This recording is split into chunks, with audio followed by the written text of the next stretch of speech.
Olá pessoal, sejam todos bem-vindos. Eu me chamo Lucas Vieira e o tema da nossa aula hoje vai ser Mecânica, Sistema Solar e Gravitação Universal. Vamos então começar falando sobre o Sistema Solar, abordando a evolução de seus modelos e principais teorias no contexto histórico, e por fim, chegar ao conceito de gravitação universal. De antemão, esta aula vai ter como base as seguintes habilidades da BNCC: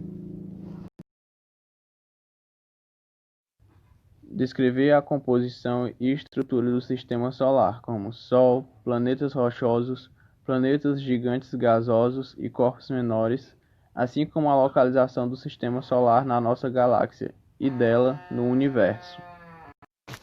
Além desta, vamos utilizar também a seguinte habilidade, que fala: relacionar diferentes leituras do céu e explicações sobre a origem da Terra, do Sol ou do Sistema Solar, as necessidades distintas culturais, como agricultura, caça, mito, orientação espacial e temporal, etc. Dito isto, vamos começar nossa aula falando sobre o Sistema Solar. O nosso Sistema Solar está constituído pela nossa estrela, o Sol, pelos 8 planetas com suas luas e anéis, pelos asteroides, planetas anões e pelos cometas. Como o próprio nome já diz, o Sol é o corpo dominante no nosso Sistema Solar. Todos os planetas giram em torno dele, aproximadamente no mesmo plano e no mesmo sentido. E quase todos os planetas giram em torno do seu próprio eixo, no mesmo sentido de translação ao redor do Sol. Aqui eu trouxe uma tabela que mostra os astros que constituem o Sistema Solar e suas respectivas massas. Observe que dentre esses astros, o Sol é o que mais se destaca, tendo em si quase 100% da matéria que constitui nosso sistema.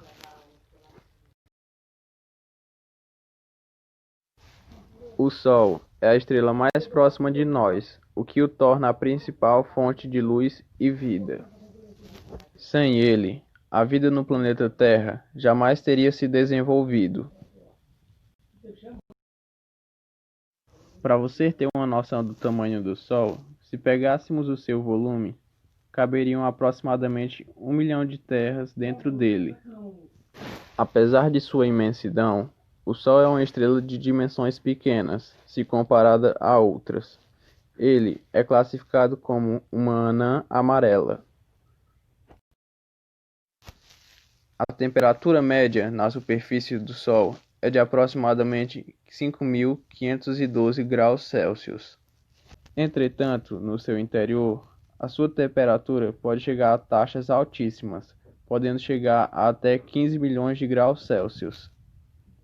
O Sol é basicamente uma enorme esfera de gás incandescente, em cujo núcleo acontece a geração de energia através de reações termonucleares.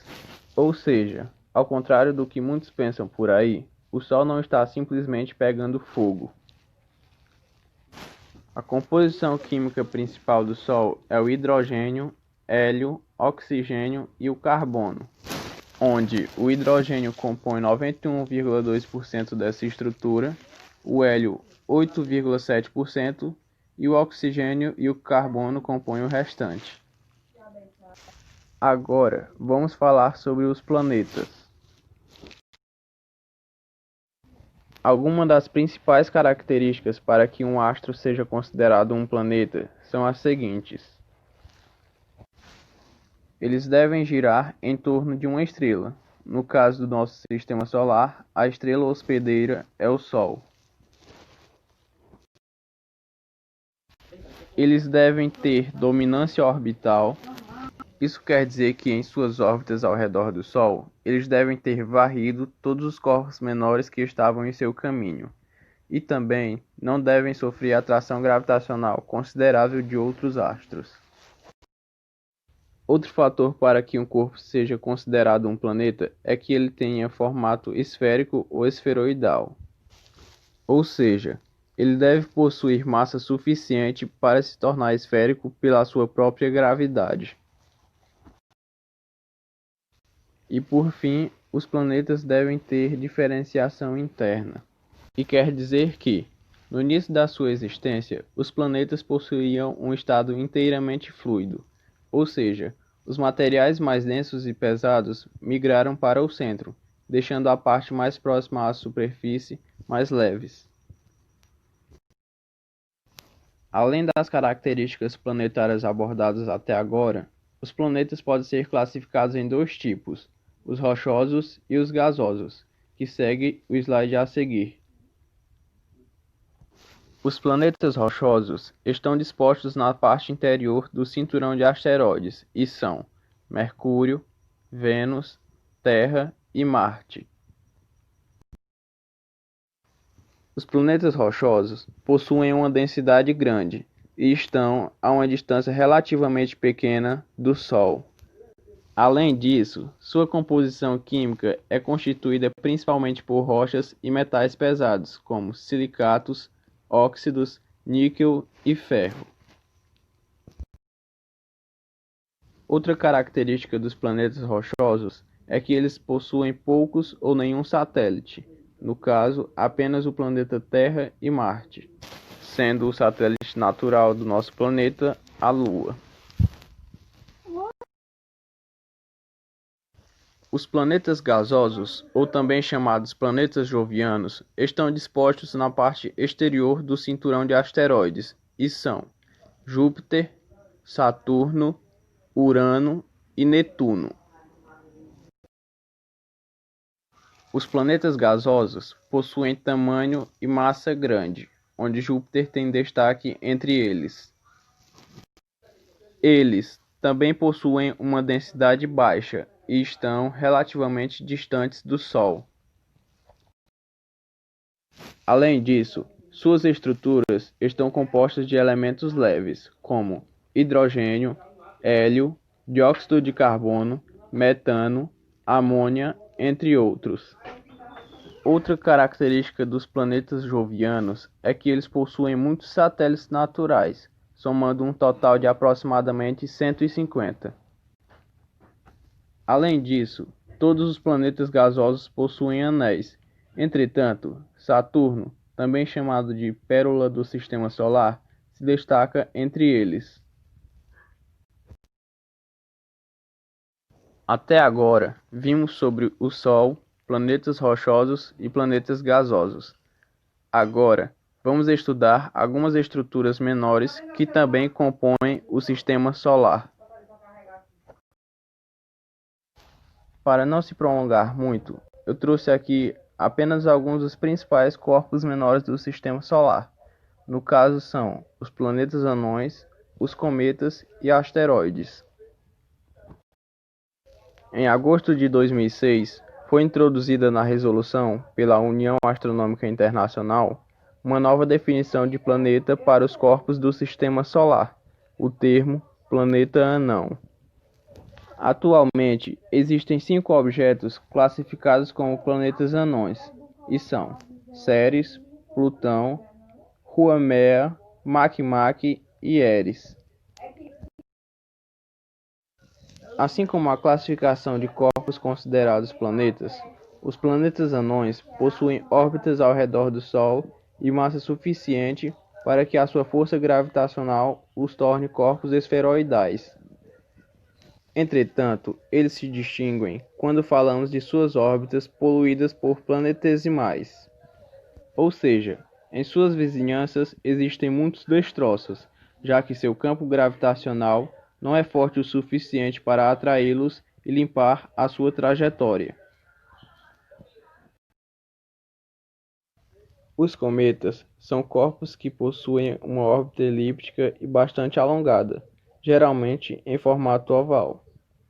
Estes levam tempo inferior a 200 anos para completar uma volta ao redor do Sol. Em algumas ocasiões, eles apresentam também uma cauda, ambas causadas pelos efeitos da radiação solar e dos ventos solares sobre o núcleo do cometa. Os cometas são compostos basicamente por gelo, poeira e pequenos fragmentos rochosos. Eles possuem uma variedade de tamanho, podendo ter centenas de metros até dezenas de quilômetros. Vale destacar que os cometas têm ligação direta com as chuvas de meteoro aqui na Terra. Isso ocorre porque quando um cometa passa próximo ao Sol, ele acaba se desintegrando, deixando um rastro de detritos. Então, durante a translação da Terra, ela acaba se encontrando com esses rastros de detrito, onde, ao entrar na atmosfera terrestre, esses detritos acabam entrando em combustão. Agora vamos falar sobre os asteroides. Os asteroides nada mais são do que rochas que possuem órbitas definidas ao redor do Sol. Eles possuem geralmente apenas algumas centenas de quilômetros. Agora que estudamos alguns conceitos básicos do Sistema Solar, vamos entender como se deu a sua origem. A hipótese moderna para a origem do Sistema Solar é baseada na hipótese nebular, sugerida pelo filósofo alemão Immanuel Kant e desenvolvida pelo matemático francês Pierre-Simon de Laplace. Esta hipótese sugere que uma grande nuvem rotante de gás interestelar, chamada de nebulosa solar, colapsou para dar origem ao Sol e aos planetas. Uma vez que a contração se iniciou, a força gravitacional da nuvem, atuando em si mesma, acelerou o colapso. À medida que a nuvem colapsava, a rotação da nuvem aumentava, e com o passar do tempo, a massa do gás rotante assumiria uma forma discoidal, com uma concentração central que deu origem ao Sol. Os planetas, então, teriam se formado a partir do material do disco. Aqui ao lado, para compreender melhor, eu trouxe as etapas do processo de formação do Sistema Solar, de acordo com o modelo da nebulosa solar.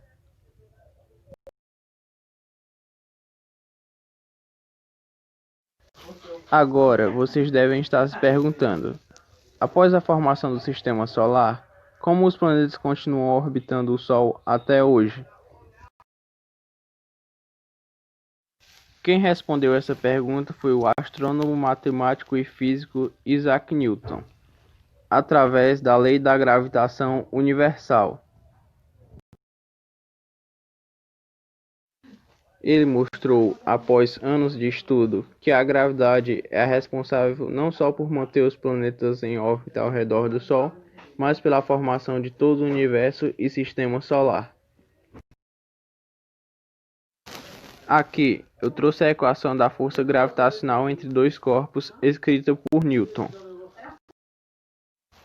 Vale destacar que a força gravitacional é sempre uma força de atração e que é mais notória quando um dos corpos possui grande massa, como é o caso do Sol e dos planetas.